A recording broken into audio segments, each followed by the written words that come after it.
Manipuri Wari YouTube channel na mayambu amuka na taram nokseri. Ngasi Sunday special goiba wari da puduna laksere. Thamoisina marol thoklam ladi. Haibu wari sibu thabirakpa Jingtham Maduri Laifam Changangai. Haujuk mayamda khudol tamjari wari thamoisina marol thoklam ladi. Machathoi Mama mapagi amatang poksabi masanupi. Mapagi maming Ibohan mamagina sanare sel paiba singi manungda Ibohan so mani sel pai haiduna leita lairababu hanthaneng ba taude puksel chawi leibak machatai miyamna mabu nungsine thagatne sanare machanupi bu luna chana taubi nupi amagi tawgadaba thabak ingkhang pumnama machanupi bu loina tambirami. Machathoi metric exam loire. Machathoi gyan dai hotnaba kalli ing tapi sakta suda awat pa mata leite school gi section haurakadore 11 gi matam mado somdana ma pari mama mapagi amatang poksaba machanupani mapagi maming thauba kawi mamagi maming na leisna pari gi mama mapasu sel pai adubu pari gi mapadi ai mangai ra haiduna ngakchau the pari afaba angangni mama mapana mangan bagumbani pari su mapagi ngakchau thekpa do amuk lawi mapagi machani haibada adum chopte haiduni pari nupi na panggon basaktani kusu pali angang oijerapsu chahi 13-15 surba pakhang sari bani pari amasung machathoi school amatada taminarami pari nupi auba pami hairuba nupi singsu loina yare maramdi sel paiba machani masak su phajai matam sigi nuksibadi sel paiba masak phajaba asini lamcha sajati karisu khanade pari school duda mana koidaba nupi yausalaktre nongma lunch matamne pari mamana ba kharaga nok tuna thoklai Machathoi su mamanabi kharaga thoklai khangaudana pari ga machathoi ga thengjinnakhei pari makok to nalaga lei pari na saurapna namit tu hairaga nongkhalai adudagi wahi mapung phadana mamit to kuptana machathoi da yengduna laikhre pari nahan kei faudaba mihulama khangaudana faurake machathoi sorry uzahodre hairamaga mamanabi singa chatki pari bye asidi jinglawi he anobro mamanaba kadai dino da section hek hobudigi laabani ta sengna pari di khangdabani maramdi ma nupi yamna koi madu singdu hotnaringe da khangdabani machathoi ju matam ayamada class tagi hedokte maram asidagini pari bye maming khangbro mamanaba khange machathoi kaubani pari machinda machathoi bu machathoi haina sole pari nupi yamna koirasu nupi gi damak wakhal khanbadi taude adubu machathoi ga thengjinna kibagi thaudo tattana ningsingi machathoi bu mana hop tawba horake machathoi ga naksinanaba kanna honarake matamna asum haukhibana makhoyani amana amagi wa tanai pari gi lamcha chajat ayamba machathoina phajaba wai haiduna semtokpiki adubu machathoidi paribu friend amagum adum icham chamna khale machathoina haiba tawba punamak pari di pungaw ngawkhre nongma pari magi nuksiba machathoigi mafamda fonglage haina khalli adubu phongdokpadi ngamkhidre namit ado asumna hokre nongalaba matung pari school ngana laktuna machathoibu lakpa ngairame ngaiak leiraga machathoisu lae machathoi hek lakpaga pari masadu normal tadre ipa pakhale nahalge chongba mi huntagi ngasina khongjel yangna chongkhalai machathoi pari ure pari tapna laame machatoi nokphet tawraga lakpadu पारीना ममित कुप्तना यंगजै पारी तरंग मरंग अमदा लैरुई मचाथोय ए पारी याम ngaliना ngasidi पारी मचाथोय ना हारिदु खंगदे वाखल अमदा Larry मचाथोय पारी खोन कितंग कलपना अमुसु कौरे पारी पारी खंगबोय लाकोय हा कई औ औ औ मचाथोय पारी की मतौदुदा नोगले पारी कईदौरगे नंगबो कैसुक तौदे चंगसिरा होय चंगलसे पारीना मचाथोय आई होरेन ब्रेक मतमदा नंगोंदा कैनुमता हाइगे इचम चमना खुमै होय हायो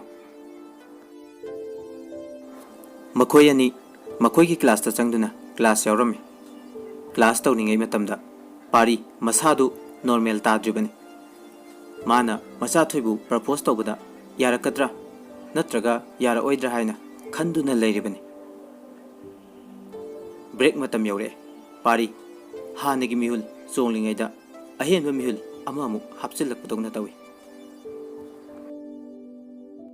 मचाथोय पारी कैवानो नंगना ngasai हाइनि हाइबदो हाइरोदना पारी हा होय होय हाइगे सी हाइरगा मिनिट खरा तुमिना लै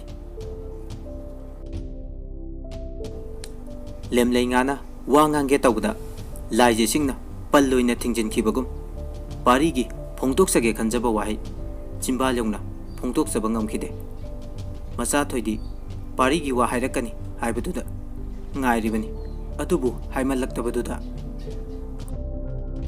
मचाथोय कैदौरगे वा हाइनि हाइबदो पारी लल्लत तौरगा खुमले ए कैनो मचाथोय कैनो ए कैनो हाइबो कैनो ससत हाइरो पारी होय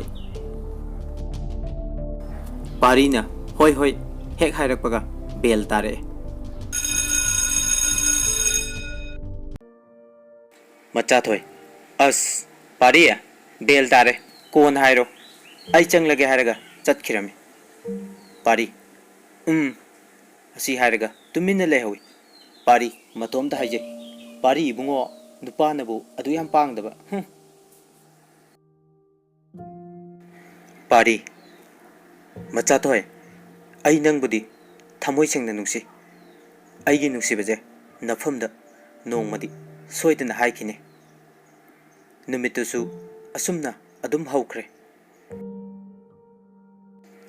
मतम खरा लेरगा मचाथोय पारीदा कॉल तौरखि पारी मचाथोयने इथा थाजदना कॉल तौरकपदुदा यामना नुंगाइजरमी थिंथदना मचाथोयगी कॉल अदु रिसीव तौरमे मचाथोय हेलो पारी हेलो ताइये मचाथोय नुंगाइरिबा नत्रो नुंगाइरिये नंगदी आइसु याम नुंगाइरिये अदो पारी ताइये कैनो हाइरो हयेंग आई नंगोंदा वा अमता हाइगे सरप्राइज होइना वहाई अदु ताबदा पारीदी हरावबना मतोन थोकले मरमदी इथा थाजदना फोन के तौरकलगा अदुमाइना हारकपदुदी मागी नुक्सिबजे खंगबिरा माले खनके मचाथोय हेलो हेलो पारी कैदौरगे पारीदी वाखल अमदा लैरुरे मचाथोयना हंजन हंजन कौरकपदुदा ज्ञान तारकपने हायो सरप्राइज होइना हाइदुरिसी याम खंगनिंख्रेदा गुड न्यूज ओइदुइरा नत्रगा बेड न्यूज ओइदुइरो मचाथोय नोकलगा गुड न्यूज ओइदुइने वहाई अदु ताबदा पारी अमुका हेना राउख्रे अदो पारी नंगसु नोंगमा कैनोम हाइनि हाइकिदाय नंगिसु हयेंग हाइरोको पारी हाइदुइने मचाथोय अदो पारी आई थम्मगेको थम्मो अनीदो फोन थमनख्रे पारी मथंदा वाखल मोन मोन खले हयेंसे यौहनिंगबना अहिंगदो तुम्बा याद्रे नुमितुसु अदुम हौख्रे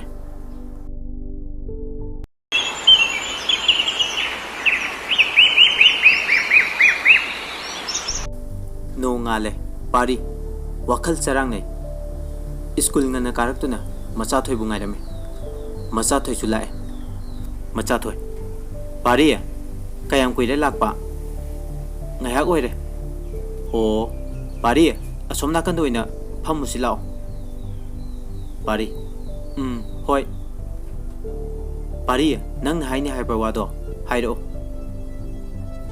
nangi do han hairo machathoi na nang di nahan muksu hai ni toramani aduna nang hana dum hairo pari amadi machathoi pari na hai nang hana hairo machathon hai nang hana hairo makhoi ani ina duna leire aroi bada machathoi na sor sang no hondok laga haire phare se ai hana hairage adudi aduga nangi amu hairo ko pari hoi hairake machathoi na momo noksabaduda pari su noksai machathoi pari aigi boyfriend ama lei wahai adu tabada pari swai lawi mabuk su yam phai aina su nangi wari adum mongonda sai mana su nanga nongma khangna ni haibani adugi nangonda hawdoktradi yararoina hawdokpani pari machathoi gi wahai singduda kaplabani adubu machathoi khangkeni haiduna pi adu lona taithoksai adubu thamoi gi mamidi maithong ni haine pari mamit ngang baduda machathoi na pari kaidawrage kaino kapiro pari noksinnaga kaptiye mitta kainoma sangkhiba adugini machathoi pare adudi ai changamage ko pari machathoi hek changkhibaga mairi thoktana omsinduna leiramba pari gi thamoi makhol thokna pena kaplaklai pari thoi machathoi ai ti nangbu thamoi sengna nungsi ai ge nungsibasina asengba nungsiba makta oirabadi nangna nongma natraga nongmadi soidanamaki khangbiyu ko parina sagatsaba manglan pumnamak tamna tamna ningkhaire adubu machathoi nadi paribu close oina tinaba friend ni khanna haijabani adubu magi nungaibagi wari singduna pari gi thamoi kaina boike parina khallubaga yamna tayon narami aikhoi miyoi badi khallubana ama tamlambana mani nongma nongmagi asum haukhibana class 12 kare parisu machathoiga kaya naksinadre maramdi machathoi nungsibagi mayaina khambalaktuna machathoigi mai sopakani khanbagini pari machathoi natana kanasu yenglaroi khankrabani nongma pari na thabak ama chatpada machathoi bu uki pari asibu machathoi natrane kadai chatli jano machathoi na chatpaduda parisu matung tumin inarami sum inarakpana achikpa lamang ama urami mafamduda machathoi khamkhirami parisu machathoi na khamba ubada masu khami machathoi na changkhiba lambiduda parisu tumina lumlaga inarami wang saurba masak matau fajarba nupa ama lerami adu tamna machathoi sangkhre nupa adu ubada machathoi na da nang khali se kaino aigi ahanba nungsiba nang khaktani ai dabu yamna nungsiye da adumna tawraga ai kari oyu haibano machathoi gi wai aduda lumduna leiba pari tarami wahai adu kaino madi leire haiba pari na khale thanil machathoi aisu nangbu matam amada nuksirami adubu hojikte ai nangbu nuksidre masi haibada karigino nangna chagat chagat nganglisibo thanil nupi chopa au pamba nupi bu kaisu leitana khanba nupi da haijin ba toksinaba yamna kanba tat haiba misak amani magi tatuda machathoi su thajakhibani adubu thanil ga pari ga yam khenai nupa manbadi thanil na khare hen bajani pari ga thanil ga lamchat ta changdam narabadi Thanil nemlakani. Thanil gi wahiduda machathoi mabungning sokna kapchai. Makhoina ngangnariba singdu pari loina taribani. Machathoina kappa aduda pari su makhol thoktana tuminna kapchai. Nupa na kappadi nupa mande haine. Adubu nupa sumini thamoi pali. Machathoi aigi thawaidagi hena khanjariba nakna wai simak ifamda haiba ngamlaba ngaktaba ngamde nangi thamoi machathoi du makhol thokna kapchai. Nungsibabu phagi ni khanba nangi thamoi dubu nungi thamoi palbra mi manba mi di nataba nangdi sani mi ki awaba khangdaba nangdi sani sa.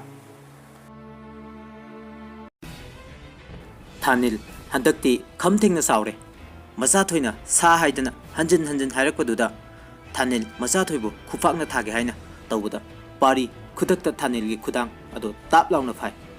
Pari gi matau adu ubuda machathoi ngai matau karamna pari na mafam asida haina. Thanil o hero ni ne ai phunaba mi ga su purai ne ho hero nang maga kari mari lenage. Thanil gi wai aduda machathoi sauning lame. Thanil arun nupa yamna thamlijali oire wahai adu machathoi yamna saurami.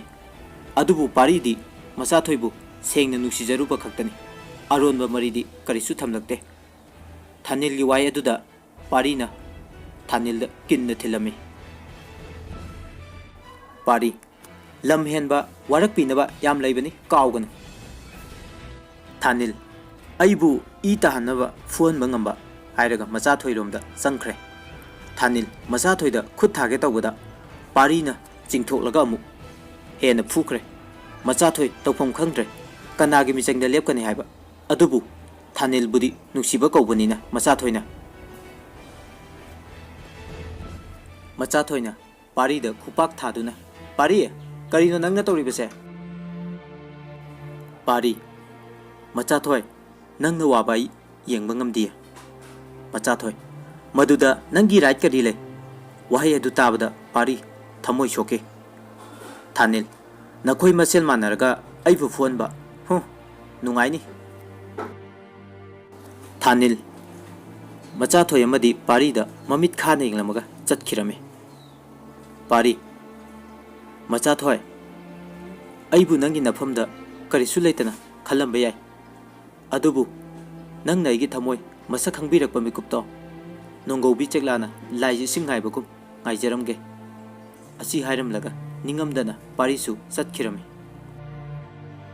Machathoi tawpham khangdana pena kapcharame.